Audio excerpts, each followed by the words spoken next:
Comme le coach lui dit d'ailleurs, étudiant, c'est un titre très éphémère, ça passe très rapidement. Donc, peu importe votre niveau de vie aujourd'hui, je vais vous classifier. On va classifier ça en 3 niveaux. Lorsque vous comprenez ces 3 niveaux que je vais vous établir ici, la vie sera un jeu. C'est-à-dire, vous êtes riche. Vous n'avez pas de l'argent tout de suite instantanément, mais c'est juste une question de temps. Avec ça, absolument rien ne va vous arriver. Je mets tous les ingrédients là, tout de suite là. Il y a 3 niveaux. Le premier niveau, je le cite directement, c'est de faire l'état des lieux. Vous savez, quand vous achetez un appartement, vous louez un appartement, il y a un état des lieux qu'on va faire. Pour voir ça c'est où, ça c'est là, ça c'était comme ça, ainsi de suite. Deuxième niveau, il y a le niveau de l'innovation. Et troisième niveau, il y a le niveau de la vente. Donc même pour les multi-entrepreneurs que je connais, les multimillionnaires, ils passent par ces étapes-là. Et quand on maîtrise ces étapes-là et qu'on est honnête envers soi-même, absolument tout change. Est-ce que vous êtes prêts pour la masterclass qui va arriver? Oui. Non, il n'y a pas de oui dans cette salle, les gars. Est-ce que vous êtes prêts pour la masterclass qui arrive? Yes. Si vous êtes prêts, faites trembler cette salle en disant yes, s'il vous plaît. Yes. Magnifique. Si vous voulez transformer votre vie en 6 mois, mais le plus rapidement possible, je suis très transparent parce que je n'enseigne pas seulement ce que j'ai lu, j'enseigne ce que j'ai vécu, mon histoire, mon vécu, et l'histoire aussi de gens que j'accompagne. Il y a 3 niveaux. Mais dans le premier niveau, on a 4 étapes. Ces 4 étapes vont résumer presque tout mon parcours de vie et la vie de milliardaires, des multimilliardaires que vous connaissez. C'est-à-dire pour transformer ta vie aujourd'hui. Dans le premier niveau qu'on appelle état des lieux, il y a 4 phases qu'il faut compléter. Ces 4 phases-là, vous pouvez les faire instantanément, même ici. Ces 4 phases-là, on peut les faire tout de suite. C'est-à-dire que la première phase, c'est de dire où est-ce que tu en es aujourd'hui. Donc je te fais un schéma. Là. Où est-ce que tu en es aujourd'hui? Je mets un point d'interrogation ici. Ça, c'est la première phase. On va voir ça comme un truc qu'on va faire avec un pont qu'on va dessiner. Là où tu en es aujourd'hui dans ta vie, c'est important de mettre les mots là-dessus. Je suis dans la vraie transformation dans le sens où je vous dis, il faut que tu sois honnête envers toi-même. Où est-ce que tu en es dans ta vie aujourd'hui? C'est le premier niveau. Comment ça va financièrement?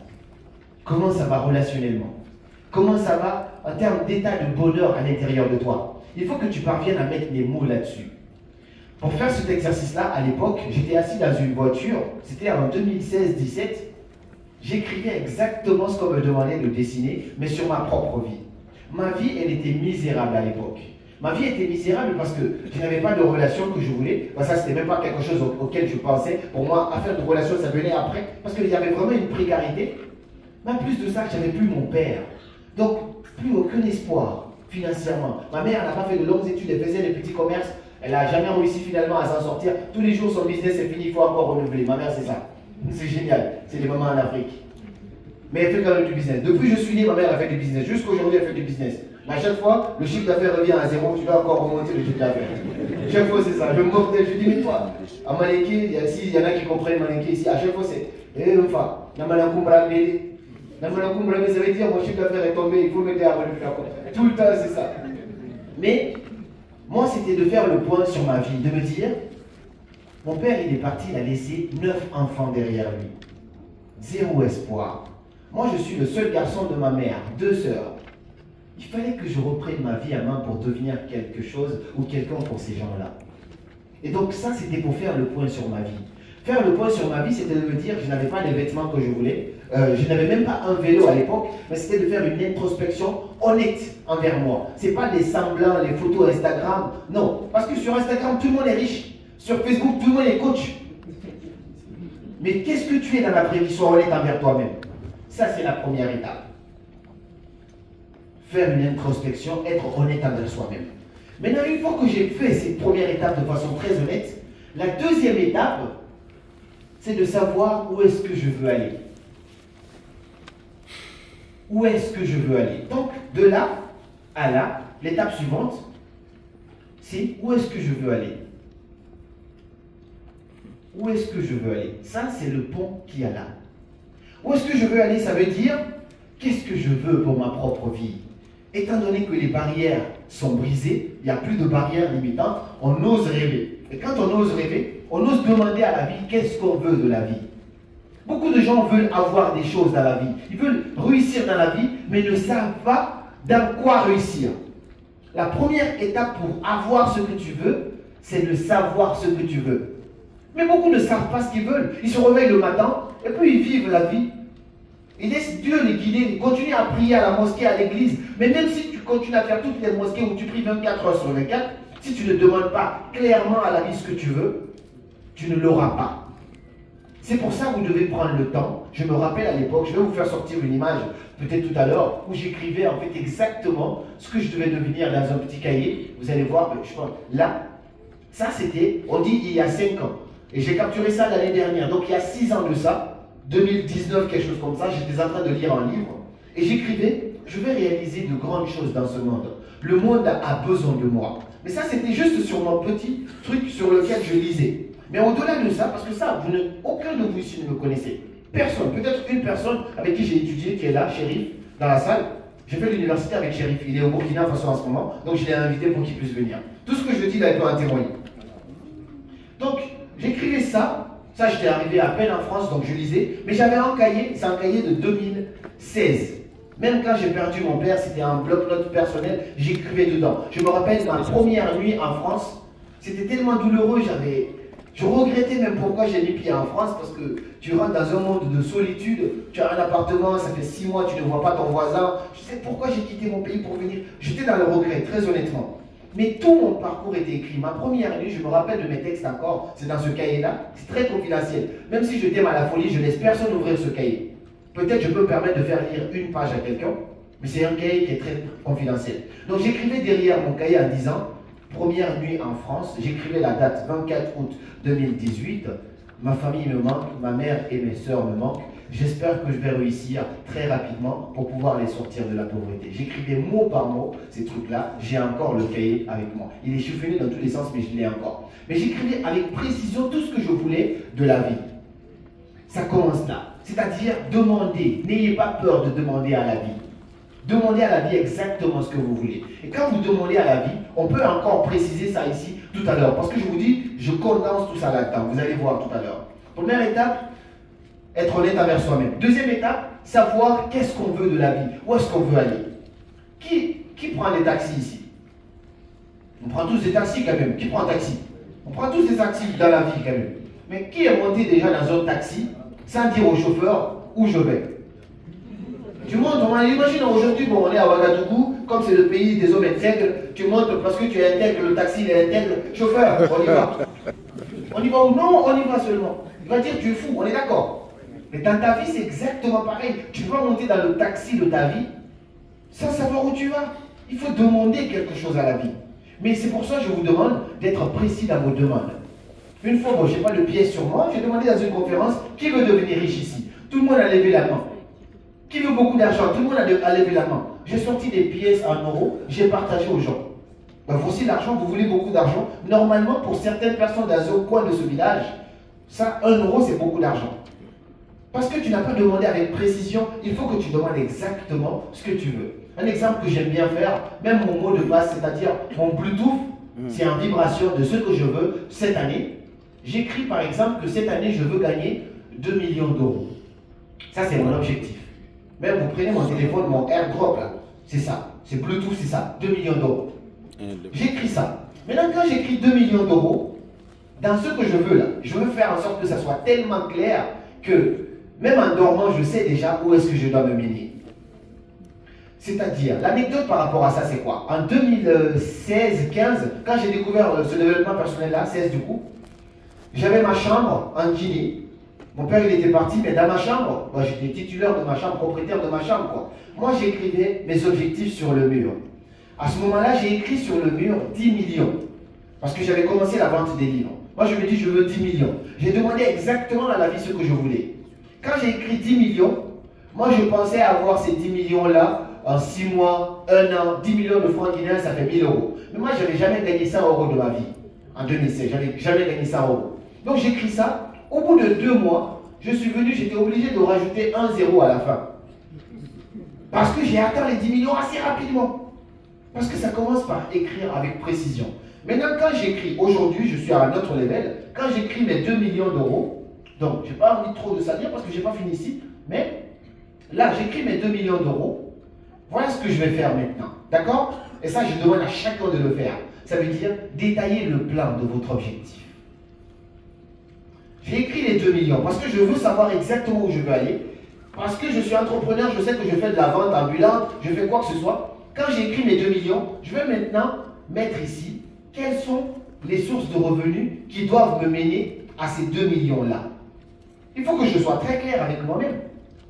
J'ai mis 2 millions. Maintenant, comment je dois faire pour aller chercher ces 2 millions-là? Il faut que je mette des activités d'abord.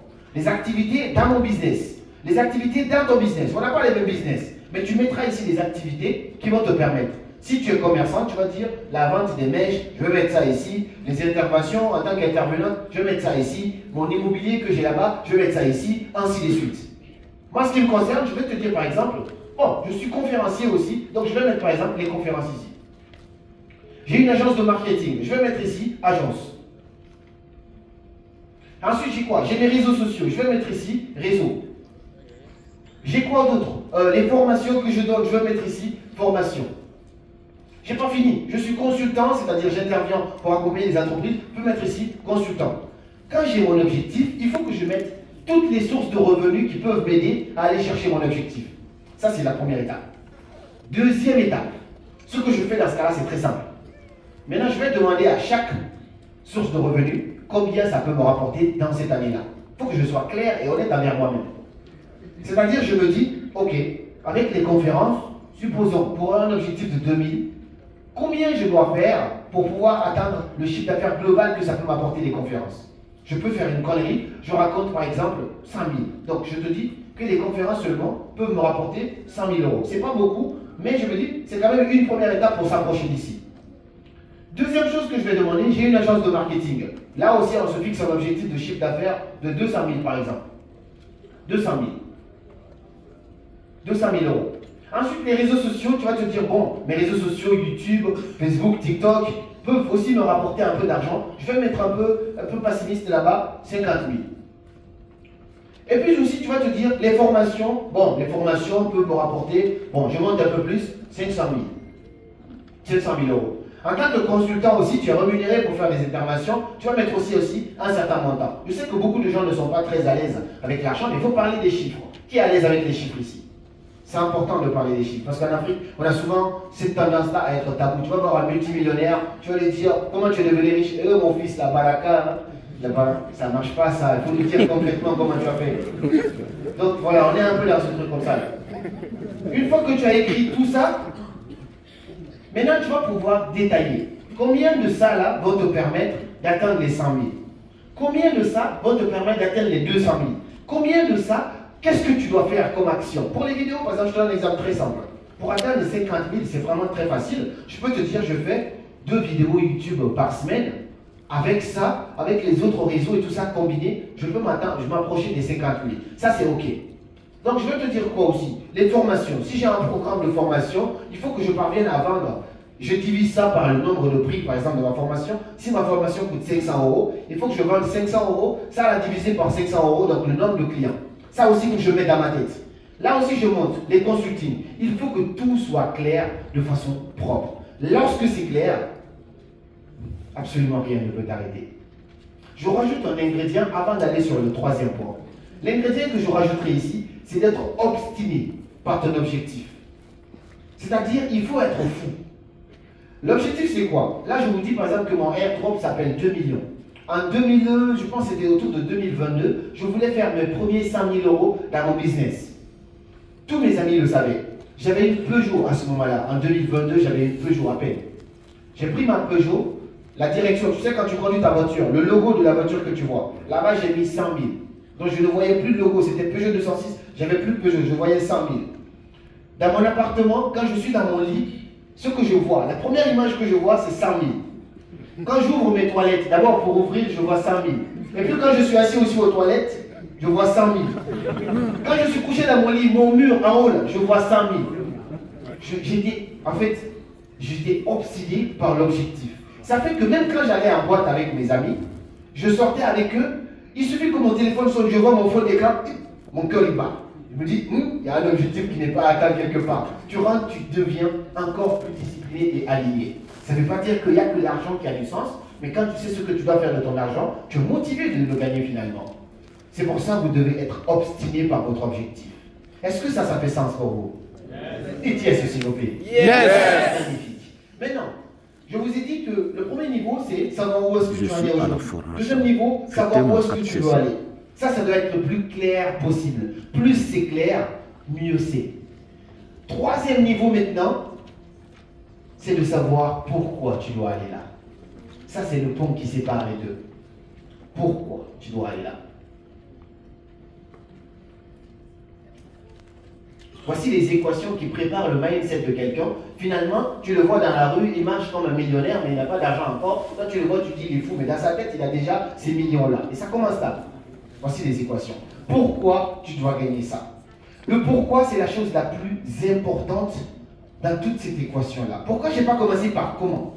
Généralement, la question, c'est bien, comment devenir riche? C'est ça, non? Mais les gens ne demandent pas pourquoi. Le pourquoi est beaucoup plus important. Le pourquoi est important en quoi? C'est-à-dire que lorsque le pourquoi il est fort et puissant, le comment finit toujours par arriver. Je vendais des livres, moi, parce que je sais qu'on vous recommande beaucoup de faire de la vente ambulante. J'étais le numéro 1 de vendeur ambulant à l'époque. Je vendais des livres à l'époque. Des livres que moi-même j'avais écrits, que j'appelais devenir extraordinaire, et j'allais vendre ça dans les universités, dans les lycées. Chérif, il est là, il connaît. On était étudiants, dès que j'avais pas cours, puf, j'allais vendre mon livre. Et il y avait une université, une école où je devais aller vendre. Il y avait beaucoup d'effectifs là-bas. Quand la salle elle était pleine comme ça, moi j'étais content. Parce que ça veut dire plus de monde, plus de ventes. Je me formais dans des stratégies, prise de parole, ainsi de suite. Et là j'arrive dans cette école-là. D'habitude, je demande au directeur, bonjour monsieur le directeur, est-ce que vous pouvez m'accorder 2 minutes, je vais présenter mon livre, s'il vous plaît. Il t'accorde les 2 minutes, tu vois, tu fais après, tu passes. Tu lui donnes quelques exemplaires ou un petit billet, cola, plus de cola. Mais là, je viens dans ce lycée-là, c'est un très grand lycée. Je me présente, je dis, monsieur, voilà, ainsi de suite. Il dit, oh mon petit, tu parles bien, hein, mais bon, nous ici, on a interdit ça. Tu ne vends pas ici. Donc j'étais assez triste parce que juste avant ça, l'anecdote, je ne me fatigue jamais de raconter celle-là. Juste avant ça, j'ai promis à ma mère de lui acheter un congélateur. Dans mon pays, il fait aussi chaud qu'ici aussi, mais pas autant, parce qu'ici c'est le top. J'ai dit à Jamila, j'ai dit, si je suis ici, il y a un premier business que je vais lancer, c'est vente de soleil. Ou vente de poussière aussi. Il fait tellement chaud, c'est magnifique. Mais j'adore. Mais chez moi aussi, il fait très chaud. Et quand il fait chaud là-bas, les femmes, elles vont congeler les glaces, donc l'eau, pour vendre des glaces. Mais il faut un bon congélateur pour faire ça. Ma mère, elle voulait ça. Moi, j'ai promis à ma mère, je dis, lorsque je vais faire mes prochaines ventes, je te promets de t'acheter un congélateur. Je n'avais plus de stock. Et donc, je vais pour vendre là-bas, mais le directeur, il est tellement têtu, je viens, je démontre tout. Il me dit non, tu passes pas. Donc, le lendemain, je rentre chez moi, j'ai envie d'abandonner, mais je vois ma mère qui est en train de faire la vaisselle. Je me dis, waouh, si je ne fais pas ce truc-là, ça va être un peu difficile. Et donc, je me forme la nuit, je regarde encore des vidéos YouTube. Chez nous, à l'époque, j'étais tellement dans la galère qu'il fallait que j'attende minuit pour acheter quelques passes de nuit pour regarder des vidéos. Donc, je consomme les vidéos à ce moment-là. Je me forme encore en technique de prise de parole et tout ça. Le lendemain, je viens avec d'autres techniques. Je me présente encore. Bonjour monsieur, alors je suis monsieur Caramo Sangaré, j'ai un livre. Il dit, oh mon petit, je vois que tu t'es même amélioré en parole. Mais tu vas parler comme ça, si tu veux mettre l'eau chaude ici, tu vas pas rentrer ici. Difficile. J'ai jamais vu un directeur aussi têtu. Hein. Incroyable. Je rentre encore chez moi, dévasté, triste. Troisième fois, je me forme encore la nuit. Toute la nuit, je regarde des vidéos. À chaque fois j'ai envie d'abandonner, je pense toujours à une chose derrière. Le pourquoi. Pourquoi je veux le faire. Et là, je reviens encore. Cette fois, je vais acheter un costume. Les costumes, j'étais gros dedans. Comme j'étais petit dedans, le costume était gros pour moi. J'ai acheté ça en prix. Ça ne coûtait même pas cher. J'ai mis le long soulier, là, je suis venu donc. Je voulais avoir une autre image de moi. Monsieur, quand je viens, je me présente. Bonjour, monsieur. Monsieur, je vois que tu as même mis un costume aujourd'hui. Il dit, mon petit, si tu veux prendre un costume de ton père, tu vas pas rentrer. Moi, j'ai fait tout ce que je pouvais. Hein. C'était le maximum que je pouvais. Normalement, j'étais censé abandonner. Et je rentre chez moi. La dernière option qui s'oppose à moi, je me dis, si je ne vends pas ici, ma mère n'aura pas le congélateur que je lui ai promis instantanément. Et c'était une magnifique opportunité parce que c'était le lycée le plus rempli du coin. Ça s'appelait lycée Philly. La nuit, ce que je fais, c'est terrible. Je ne conseille à personne. Ça, c'est moi. Si vous le faites, je ne suis pas celui qui a recommandé en tout cas. J'ai pris une feuille, j'ai écrit. Cher enseignant, s'il vous plaît, veuillez accorder 5 minutes à cet étudiant afin qu'il présente son livre. Signé, monsieur le proviseur. Bon. Merci beaucoup. Quand on sait pourquoi on fait les choses, de comment finit toujours par venir. Je prends cette feuille-là, je vais dans les classes. Je jette coup d'œil, il est assis à son bureau, mais je ne passe plus par le bureau. Je vais directement dans les classes. Je présente ça à un prof, il voit, oh, c'est le proviseur, ouais, passez. Le prof même m'accompagne. Je vends, mon sac il est plein. Je suis accompagné par Sakni Soto. Mon sac il est tellement rempli. Et finalement, dans la dernière salle, là il me suit. Il est là à la fenêtre, il y avait des fenêtres en grille comme ça. Il est là, il tient les fenêtres comme ça, il me regarde. Après il me dit, tu as fini? Ça c'était un grand jour. C'est une belle histoire, hein, magnifique. Là, mon cœur commence à trembler, mais dans tous les sens. Tu as fini? Je t'ai pas dit de ne pas rentrer ici. Je n'ai pas le mot, je le regarde, il me dit, pourquoi tu as fait ça? Je me rapproche juste, le même mot, pourquoi? Et juste une phrase qui m'est sortie, je me rappelle. Je lui dis, parce que ma mère en a besoin. C'est tout ce que je lui dis, parce que ma mère en a besoin. Et là, il fait tous les bruits possibles. Il dit, appelez la police, je vais l'enfermer lui, ainsi de suite. Il prend mon sac. Il a mon sac comme ça. Moi aussi, j'ai mon sac. On est arrêté comme ça. On va parler, hein. Mais mon sac, là, tu ne bouges pas avec ça. Donc, il fait tous les bruits possibles. Viens dans mon bureau, on va dans son bureau. On marche dans le bureau, il a le sac, j'ai le sac. Parce que ça, c'est la mission. Donc, on s'assoit dans le bureau, il commence à m'intimider dans tous les sens. Pour résumer l'histoire, c'est que, au lieu d'appeler la police, finalement, il demande c'est qui tes parents? Je vais les appeler d'abord, ainsi de suite. Je dis, bah, mon père, il est décédé. C'est qui ton père? C'est Dr Sangaré qui avait sa clinique ici, là. Il dit, quel Dr Sangaré? Je dis, Dr Sangaré qui avait sa clinique à côté et tout ça. Il dit, lui, c'est ton père? Je dis, ouais. Il dit, là, pardonne-moi, mon petit. Directement, il repose mon sac. Il me dit, je suis désolé, ton père m'a sauvé la vie. Mon père était médecin. Il dit qu'il était malade, gravement malade un jour. C'est mon père, on l'a amené, mais vraiment à l'urgence. C'est mon père qui l'a sauvé la vie. Qu'il ne le savait pas parce qu'il ne connaissait pas ses enfants. Il m'a demandé pardon. Finalement, il m'a libéré. Et tout ça pour vous dire quoi? Bien sûr, mon père l'avait sauvé la vie. Mais si je n'avais pas eu le courage d'écrire cette lettre-là, d'aller au-delà de ce qu'on m'a mis comme barrière, j'aurais jamais vendu là. Mais d'accord. C'est pour ça. C'est pour ça. Je veux que vous cherchiez ça du plus profond de vous-même. Parce que vous l'avez tous, ce pourquoi-là. Chacun a une histoire ici. Ça dépend de quel sens tu donnes à ton histoire. Tout le monde a une histoire. Et si je vends mon histoire aujourd'hui, si je la raconte, de pays en pays, ainsi de suite, c'est parce que j'ai donné du sens à cette histoire-là. Mais la clé, elle est là. La clé de ma réussite, de mon parcours aujourd'hui, c'est parce que j'ai un pourquoi qui est beaucoup plus fort que moi-même. Vous devez avoir un pourquoi qui va au-delà de votre personne. Parce que si c'est seulement pour ma personne, je le dis et je le répète, je suis à un niveau aujourd'hui, je vais acheter quelque part à Bali par exemple, je me couche là-bas, je vis la vie d'influenceur, je lève les deux pieds à l'air, regardez ma vie, c'est fini. Mais parce qu'il y a un pourquoi qui est beaucoup plus fort, que même quand les gens disent « Oh, félicitations, tu as eu beaucoup d'argent », pour moi, ce n'est pas beaucoup d'argent. Parce que ma vision, elle est là. Est-ce que les gens voient, elle est là? Parce que le pourquoi, il est puissant. Voici la clé. Avoir un pourquoi fort. Et une fois que ce pourquoi-là, il est construit, je sais que vous l'avez en vous. La dernière étape, du coup, comme je vous ai dit, il y a 3 étapes. Ça, c'était le premier. Ça, c'était le deuxième. Là, le troisième. Maintenant, 4e étape, je vais le poser là. C'est un comment. On a fini avec le pourquoi. Maintenant, on peut se demander comment y arriver. Comme le pourquoi il est clair, maintenant le comment va pouvoir avoir du sens. Comment on fait pour devenir riche? Comment on fait pour gagner en visibilité sur les réseaux? Comment devenir une source de lumière pour des dizaines, des centaines, voire des millions de personnes? Maintenant, on peut demander le comment. Maintenant, pour demander le comment, moi je facilite les choses. Qui connaît la loi de Lavoisier ici? La loi de Lavoisier. Plus rien ne se perd, plus rien ne se crée, tout se transforme. Lorsque vous maîtrisez cette équation-là, moi je n'ai pas étudié la chimie pour dire 2x², hein, c'est vraiment un problème. Mais voici des choses dont on peut vraiment se servir parce que tout est transformation dans ce monde. Là, c'est Tony Robbins. Qui connaît Tony Robbins? Ok. Ça, c'est l'une de mes plus belles fiertés parce que de la même manière que vous me prenez en photo, ici, c'est comme ça que je l'ai pris en photo aussi, moi aussi. Donc, on en parlait dans le live avec coach. Là, on est à un séminaire de 4 jours de Tony Robbins à Cologne, en Allemagne, avec plus de 14 000 personnes. 14 000. Bon, ça, c'est une photo, c'est moi, je suis assis juste derrière la dame avec son casque.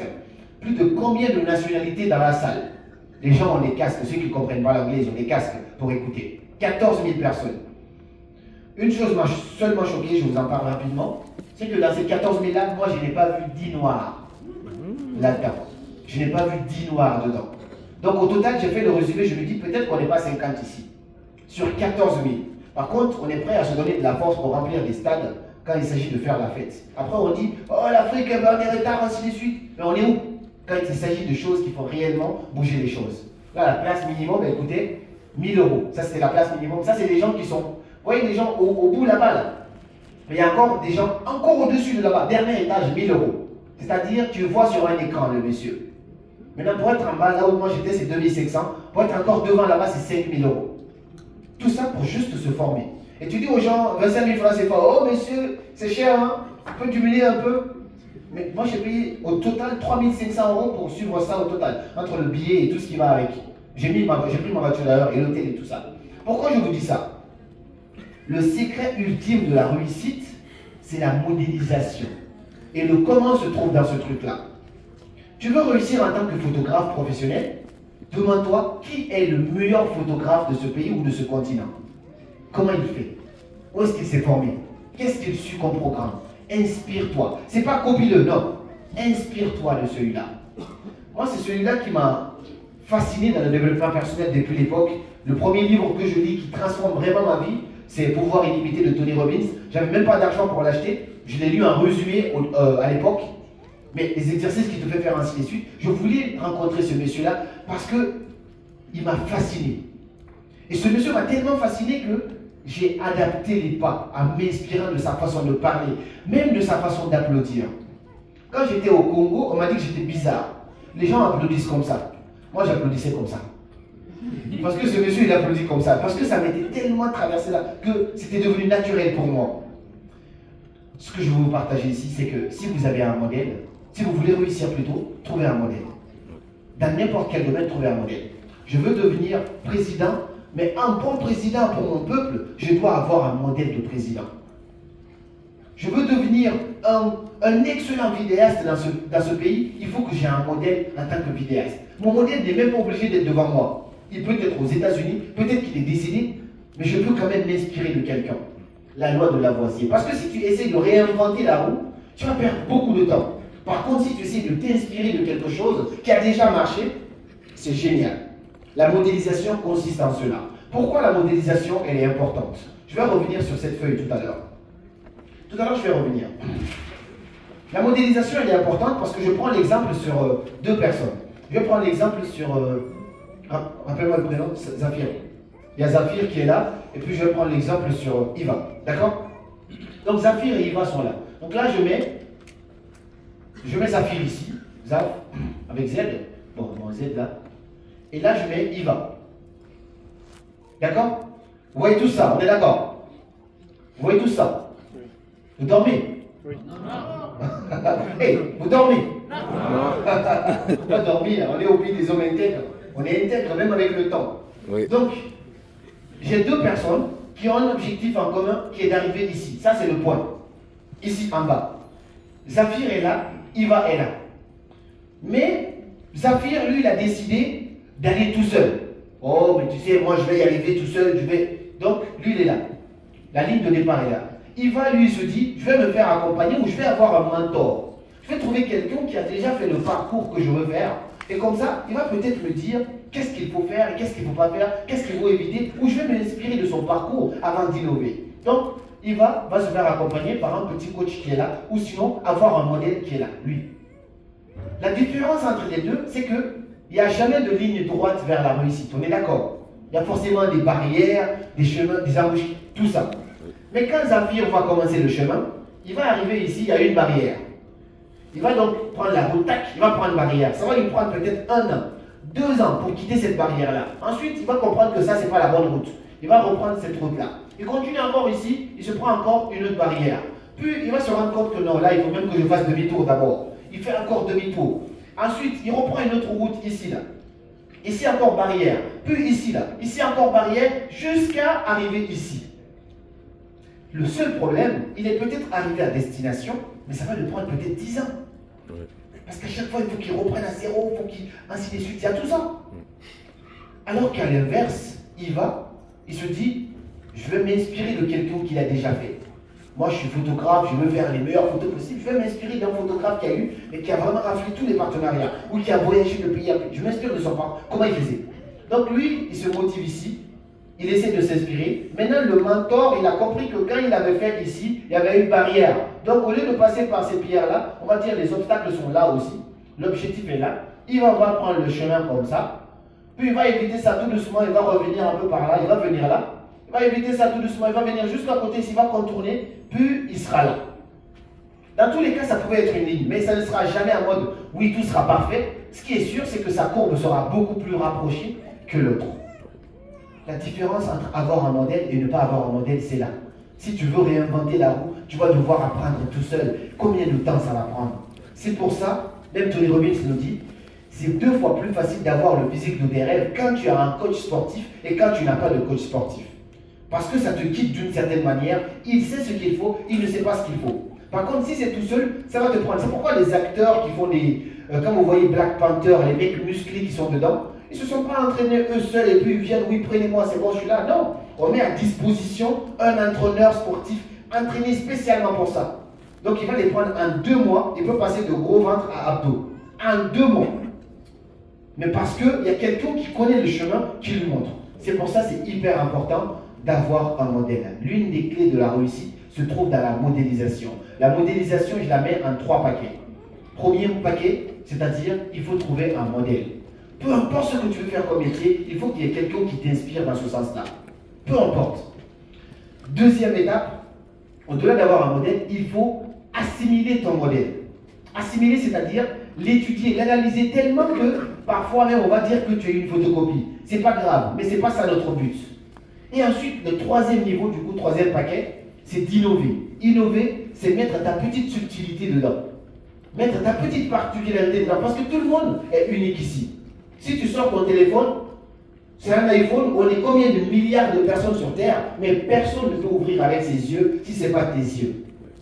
Si tu mets ton empreinte digitale quelque part, personne ne peut le faire si ce n'est pas toi. Donc ça veut dire qu'on est tous uniques d'une certaine manière.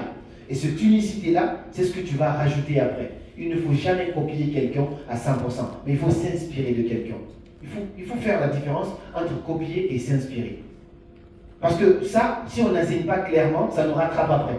Là, récemment, en Guinée, on a tellement inspiré qu'il y a un jeune homme qui a pris aussi, il a commencé à faire concert éducatif. Sauf qu'il n'a pas trop compris ce que j'ai enseigné, je crois. Parce qu'il a pris le nom concert éducatif, déjà c'est un truc qui m'appartient. En plus, les photos de ma conférence, il prend les mêmes photos, il met derrière son affiche, les mêmes promesses, il dit je vais vous aider à avoir des abonnés. Lui, il a 20 000 abonnés, il veut aider les gens à avoir des abonnés. Donc il y a un petit problème. Donc finalement, les gens ne comprennent pas. Absolument tout, il copie de A à Z. Même mes slogans, il les copie tout. Je dis, ah, il faut que je le prenne lui en coaching pour qu'il puisse comprendre que ce n'est pas ce que je voulais dire. Parce que sinon, ça ne va pas trop. Mais il ne faut pas copier, il faut s'inspirer. S'inspirer, c'est voir son style. Ah, ça a marché, ok. Comment il a fait? Je switch ça à ma manière, parce que moi aussi, je suis unique à ma manière. Voici ce à quoi je vous invite. Ça, dans le premier niveau que je vous ai promis, voici les 4 ingrédients qu'il y a là-dedans. Premier ingrédient, savoir où tu en es aujourd'hui. Deuxième ingrédient, savoir exactement ce que tu veux, où est-ce que tu veux aller. Troisième pilier, avoir un pourquoi ultra puissant. Et le quatrième et le dernier, maintenant le comment, ça passe par la modélisation. Plus rien ne se perd, plus rien ne se crée, tout se transforme. Est-ce que ça fait sens pour vous? Si j'ai une petite musique de motivation avant qu'on enchaîne sur le point suivant, s'il te plaît. Parce que les gens sont fatigués. On va faire un truc. Mets-nous I'm not afraid, quelque chose comme ça.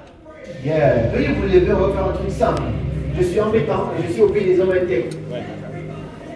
Mettez-vous debout, s'il vous plaît. On va gagner de l'énergie avant de continuer. Ouais, voilà, je vois des gens qui s'étirent déjà. Ce qu'on va faire, c'est très simple. Tu vas regarder la personne qui se trouve à ta gauche. Tu vas lui faire un petit massage pendant 10 secondes. Après l'autre aussi. Mais il faut faire attention au corps déjà. Il faut faire ça vite fait. Il faut se masser. Non, massage. Très bien, très bien. Il faut se masser. Après, il faut changer. Après, il faut changer. Quand tu masses l'autre, après l'autre aussi te masse. C'est important.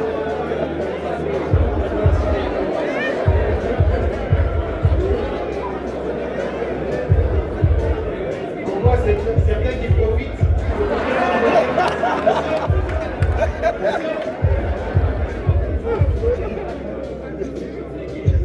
Magnifique. Merci beaucoup. Veuillez vous asseoir s'il vous plaît. On va continuer. Merci.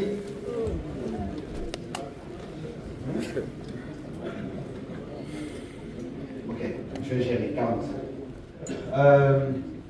Magnifique. Je viens de dire une chose, c'est que toutes tes questions de standard, absolument tout ce qu'on fait, toutes tes questions de standard. Oh, yes. Yes. Toutes tes questions de standard. Pourquoi toutes tes questions de standard? Dans le sens où, à l'époque, je me croyais riche. Je vous envoie un message, s'il vous plaît, regardez. Mes standards étaient très très bas. Une petite anecdote très récente. J'aime bien aller dans les châteaux, comme je vous le dis. Le coach, il le sait, je l'en parle d'ailleurs. L'expérience du château, quand tu découvres, oui, je vous envoie les photos là. Donc finalement, tu deviens accro. Et c'était l'anniversaire de mon ex-copine, du coup, finalement. Il faut que je sais la formation, je ne compte pas. Et donc là, je l'invite dans un château pour son anniversaire. Surprise. Comment vous allez faire pour moi? D'abord, je l'amène faire un vol. C'était le même jour d'anniversaire que mon ami Mr. Drimax. Il y en a qui connaissent Mr. Drimax? Ok, je les ai tous les deux envoyés pour faire un vol. Moi, je suis resté en bas, j'ai fait le caméraman, ils sont montés, ils ont volé, c'était magnifique, ils ont fait des photos, il n'y a pas de souci. Et après, on a dit au revoir à Mr. Drimax, on l'a déposé. Et puis après, j'ai invité l'autre au château. Tout planifié. À chaque fois, j'appelais, on me disait, je demande, ouais, la chambre, ça coûte combien? Je veux la meilleure chambre, c'est-à-dire la suite présidentielle, si vous en avez. Oui, mettez. Ensuite, il y a quoi d'autre comme service? Il y a massage, mettez. Il y a quoi d'autre comme service? Il y a petit déjeuner, mettez. Dîner le soir, restaurant étoilé, mettez. J'ai absolument tout mis. Sauna, hammam, tout. Je n'ai même pas regardé la facture. Jusqu'aujourd'hui, je ne sais pas exactement combien j'ai payé. Parce que je n'ai pas osé regarder la facture. C'est mieux de ne pas regarder parfois. Mais pourquoi je vous dis ça? C'est que je suis allé dans ce château-là. C'est bien de faire un travail qui a du sens. C'est bien de faire un travail qui laisse un impact positif, très honnêtement. Parce que le but, ce n'est pas d'être connu. Parce que beaucoup de gens sont connus, mais quand vous les voyez, vous vous cachez. Vous les voyez juste à distance. Oh, c'est lui là. Oh. Parce que tu n'as pas envie de faire une photo avec lui. Tu ne veux pas que ton image soit associée à son image. Par contre, il y a des gens qui sont un peu moins connus, mais quand tu les vois, waouh, on peut faire une photo s'il te plaît. Parce que c'est des gens qui sont connus, mais dans le bon sens. Qui laissent un impact positif. Et donc, je vais dans ce château-là. Je ne m'attendais pas à ma grande surprise le matin. On est en train de prendre le petit déjeuner. Il y a un monsieur, je me retourne déjà, je vois une photo d'un monsieur un peu mal habillé, désolé, mais qui salue tout le monde. Et puis finalement, je dis, c'est qui ce monsieur-là? Et à ma surprise, il y a un monsieur qui vient en face de moi directement. Je retourne ma tête, je regarde les photos, je regarde le monsieur, je dis, il y a quand même une ressemblance. Il me dit, monsieur Sangaré? Je dis, comment lui, il a connu mon nom, un monsieur de 60 ans? Un blanc. Je dis oui. Il dit, ah, c'est magnifique ce que vous faites, j'adore vos vidéos. Surtout votre vidéo dans laquelle vous parlez de cadeaux de la vie dans un emballage pourri. J'ai dit, waouh, ça c'est une ancienne vidéo. Ça veut dire que vraiment il est allé chercher, soit il me suivait, soit il est quand même allé chercher, parce que c'est du marketing, il faut bien accueillir le client. Magnifique. Et après, je retourne ma tête, je dis, attendez, c'est vous sur la photo? Au début, il me fait la blague, il me dit, non, c'est pas moi. Après, finalement, il me dit, ouais, c'est moi. Je dis, ah, cool. Je dis, c'est ça là. Il dit, oui. C'est quoi, je dis tout ça là. Ça c'est pour vous? Et il me dit oui. Et donc je le laisse partir, mais après je suis très curieux, je me rapproche encore, je dis excusez-moi, si c'est pas très indiscret, vous avez acheté ça quand? Il me dit en 2016, on a acheté ça en 2016, je lui dis oh, il me dit oui avec ma femme. Donc il voulait partir encore, je dis excusez-moi, si c'est pas trop indiscret, ça coûte combien? Il me dit non, c'est pas cher, 10 millions d'euros avec les travaux. Donc, il a fait un coup-circuit à mon cerveau. Parce que je ne comprenais pas, il y avait deux choses qui se sont passées.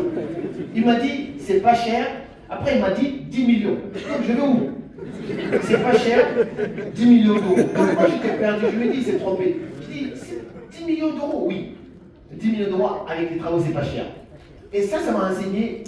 Il a vu dans mes yeux quand même, vraiment que j'étais un peu déstabilisé parce que je ne comprenais pas trop. Ça m'a enseigné une belle leçon. C'est celle-ci. Tout est une question de standard. Dans la tête de ce monsieur, 10 millions, c'était la meilleure affaire à faire. Sauf que dans ma tête, 10 millions, c'était énorme quand même. Parce qu'il y a 1 million, 2 jusqu'à 10. 1 million déjà, ça fait combien de milliers d'euros? Donc c'est pas mal quand même normalement, à ce moment-là. Je vous jure que mes standards ont changé. Aujourd'hui, 10 millions, c'est pas beaucoup d'argent pour moi. 10 millions d'euros, c'est plus beaucoup d'argent. Mais il fallait que je comprenne. Merci. Et c'est en fait à ça que je veux vous inviter parce que tout est une question de standard. Si dans ta tête, tu penses que 10 millions, c'est beaucoup d'argent, bah, ça restera beaucoup d'argent pour toi. Mais en fait, en réalité, ce n'est pas beaucoup d'argent parce que pour ce monsieur, c'était une très bonne affaire. Ce n'est pas tout son argent qu'il a mis dedans, il a rénové un château, il le met en location, les gens viennent. Et pour moi, dans ma tête, c'était beaucoup d'argent. Mais ce n'est pas fini, j'ai une autre anecdote qui vient compléter ça. Ça, c'est très récent avant même de venir à la GCAP. J'ai été à une conférence. J'étais conférencier, on m'a déplacé pour juste 1 heure d'intervention, mais on devait passer la nuit sur place dans un château aussi. J'adore les châteaux, je vibre au château un peu. Je suis allé faire une conférence là-bas. Il y a encore des images, je crois. Je dois avoir des images de ça quelque part ici. Ouais, là c'était la photo du... Je suis là, hein. Faut pas croire que je suis pas là, c'est juste que je suis le seul noir. Je suis là. Voilà, je suis ici là.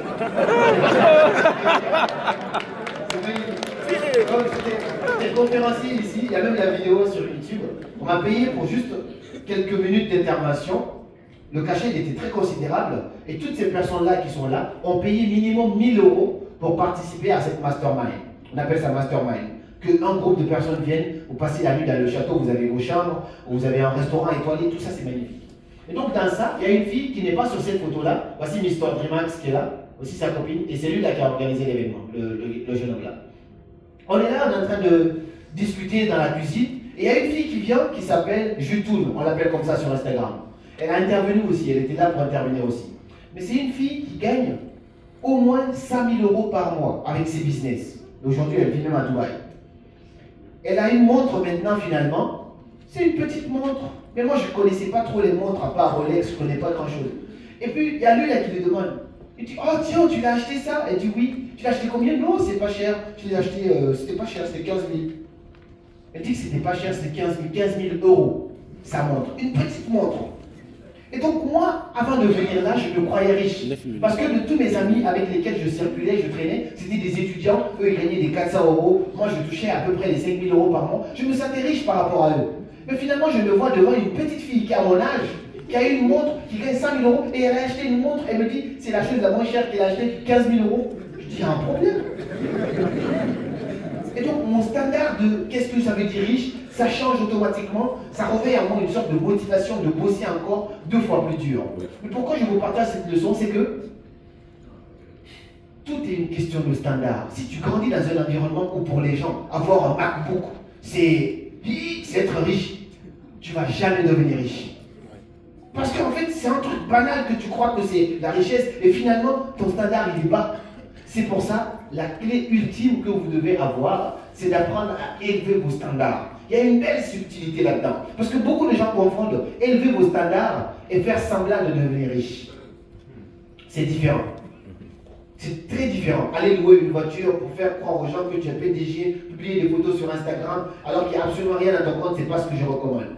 Mais élever tes standards, ça veut dire quoi? De temps en temps, tu dois t'habituer à la richesse. Tu dois t'habituer à beaucoup d'argent. Il faut que tu fréquentes des environnements où beaucoup d'argent, c'est plus ce que toi tu croyais beaucoup d'argent. Ou beaucoup d'argent, c'est pas ce que tes amis croient que c'est beaucoup d'argent. Lorsque tu atteindras ce stade-là, l'argent en fait c'est une question d'énergie. Beaucoup de gens pensent que c'est l'argent qu'ils vont économiser qui va les rendre riches. Non, c'est l'énergie que tu vas pousser avec ça. Parfois ça vient en quantité, tu ne sais même pas comment t'y attendre. Donc tout est une question de standard. Pour élever vos standards, un exercice très simple que je fais, j'aime bien, récemment je l'ai fait, bon, j'ai maintenant les moyens de me permettre, mais avant que j'ai les moyens, j'allais dans les boutiques de Rolex, là où on vend des montres. Je n'avais pas l'argent, mais je rentrais dans la boutique, je m'habillais très bien, Je faisais ça juste pour travailler mes standards. Je viens, je demande, j'ai besoin d'une Rolex. Il me demande, vous voulez quel modèle? Je dis non, montrez-moi les modèles, je ne connaissais même pas les modèles. On me présente les modèles, je regarde, je peux essayer? Oui, je mets.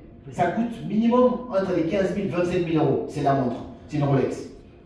J'essaye la montre, je sors, je regarde un petit peu dans le miroir, je marche, je fais ça. Tu peux faire une photo? Oui, je fais la photo. Après, je dépose, je dis, je reviendrai, madame. Hein. Merci beaucoup. C'est tellement luxueux que la dame, pour mettre la montre à tes mains, elle est obligée de mettre des gants. Parce que c'est vraiment du luxe. Moi, je rentrais là, je m'amusais avec, et puis je repartais. Parce que je fais ça pour élever mes standards. Même avant de gagner un peu d'argent, ce que je faisais à nouveau, j'allais dans des restaurants. Il y a un truc à Paris qui s'appelle le restaurant Ritz. C'est l'un des grands hôtels, entre guillemets, à Paris. Il y a aussi Intercontinental Paris, le grand hôtel. Je vais là-bas, un seul café, ça coûte 8 euros. Un café, café expresso, ça coûte 8 euros. Ça ne veut pas dire j'ai envie de claquer de l'argent ou faire comprendre les gens. C'est des choses que je ne publie même pas sur les réseaux. Mais c'est juste pour moi, à l'intérieur de moi. Je vais dans le bar, entre guillemets, de l'hôtel, je m'assois, je regarde les riches autour de moi qui sont en train de manger des gros plats. Mais il faut être fou pour manger là-bas. À l'époque, c'est ce que je disais. Il faut être fou pour manger ici. Parce que je préfère aller manger un kebab dehors 10 euros. Mais là-bas, le plat, c'était minimum par personne 90 euros pour un petit midi. Mais je vais là-bas, j'achète un petit café, je regarde les riches manger, boire. Je prends mon petit thé aussi. Et là, on va te croire pour quelqu'un d'intéressant. Mais c'est même pas pour ça. Tu élèves tes standards au fond de toi. Parce que ce qui va être riche, tu vas augmenter ton niveau de qu'est-ce qui est riche pour toi. On fait ça exprès pour ça. De temps en temps, prenez un petit billet, même si vous travaillez, vous en sortez, prenez un petit billet, allez-y à Dubaï, allez-y voir des jeunes millionnaires, multimillionnaires qui ont 18 ans, qui vivent une vie, pas pour faire semblant, mais pour élever vos standards, pour que ceux qui est riche passent de cette étape-là à l'autre étape-là. Récemment, très récemment, en Guinée, pour faire mon concert éducatif coach, il était là, il y avait un monsieur dans la salle, il s'appelait monsieur Ali Oudien, c'est l'un des jeunes multimillionnaires en Guinée. Il était invité à mon événement et on est un peu copains, de temps en temps il m'appelle pour qu'on discute et tout ça. Pour que j'aille à son bureau, il a amené une voiture à mon hôtel pour me chercher. J'étais avec mon ami. Il me dit, ouais, mon chauffeur va venir te chercher, tout ça. Finalement, j'attends la voiture à l'hôtel. La voiture est devant moi, mais je ne pensais pas que c'était ça la voiture. Pourquoi c'est pas possible que ce soit ça? Donc j'attendais. Il me dit, le chauffeur est devant toi. Je commence à regarder partout, sauf la voiture qui est venue me chercher. Tellement elle était incroyable. C'était comme un appartement, la voiture. Des grosses voitures. Je rentre dans la voiture, je me pose, waouh, quel confort. Je rentre dans le bureau du boss, j'arrive à destination, on s'assoit avec Fodé. Je dis au boss, mais waouh, ta voiture elle est incroyable. Il me dit, quelle voiture? Je dis, c'est qui vient me chercher. Ah non, c'est ma voiture de chantier.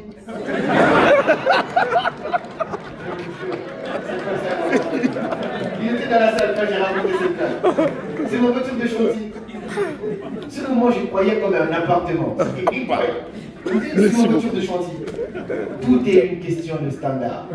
Donc je veux qu'aujourd'hui, que vous appreniez à élever vos standards. Quand quelqu'un te dit 10 000 euros, mais tu lui dis 10 000 euros c'est rien. Quand quelqu'un te dit 200 000 euros, tu lui dis 200 000 euros c'est rien. Quand tu penses dans ta tête que 200 000 euros c'est rien, c'est juste une question de temps. Ça va finir par venir. Parce que quand tu dois négocier 200 000 euros, tu n'as pas peur de négocier un contrat comme ça. Parce que tu sais que c'est pas beaucoup d'argent. Mais si dans ta tête, 200 000 euros c'est beaucoup d'argent, ou même on va supposer 10 000 euros c'est beaucoup d'argent, et que tu as l'opportunité de négocier un contrat avec un Chinois, comme c'est beaucoup d'argent, tu vas avoir peur de lui demander beaucoup d'argent pour ne pas qu'il refuse le contrat. C'est pour ça que tu dois élever tes standards. Tout le temps, ça m'arrive. Quand j'élève mes standards, je me dis, bon, je vais juste élever mes standards, je vais jouer. Avec un client, je lui dis, pour un truc que je peux vendre normalement à 2 000, mais comme je dis, lui, il a beaucoup d'argent, je peux lui dire, par exemple, c'est 5 000. Si tu lui dis 5 000, tu dis, ok, c'est parti, là-dessus, j'ai vendu pour mon agence de marketing. Mais si je l'avais dit 2 000, parce que j'ai peur qu'ils disent non à 5 000, ça veut dire que je ne vais jamais avancer dans la vie. Élevez vos standards. Faites des exercices comme ça. Semedo me connaît. Je m'attarde beaucoup sur ce point parce que je me dis la richesse, l'argent, est d'abord énergie avant d'être physique.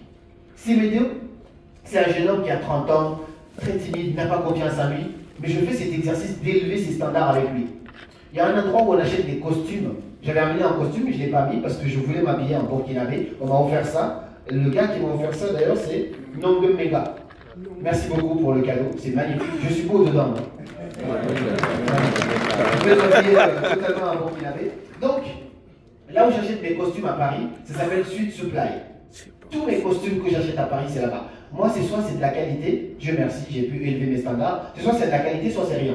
Là-bas, le costume coûte minimum 600 €. Semedo n'a jamais acheté un costume à 100 €. Donc il a peur de rentrer là-bas. Je lui dis, exercice. On est en coaching, je l'accompagne pendant 1 mois. Chaque semaine, on est ensemble. Là, ton exercice, c'est très simple. Tu dois aller dans une boutique à Paris. Tu vas exactement chez Sud Supply, tu demandes un costume jaune. Quelque chose de très rare. Tu fatigues les gens là-bas. On te donne un costume, tu essaies. Tu regardes, tu dis, on ne peut pas avoir l'épaule plus large et tout ça. On te donne ce qui est l'épaule plus large, tu dis, vous n'avez pas couleur violet par exemple, c'est pour mal. En fait, je lui donne des exercices très difficiles comme ça. Pour lui, c'est impossible de faire ça. Mais en fait, il s'entraîne.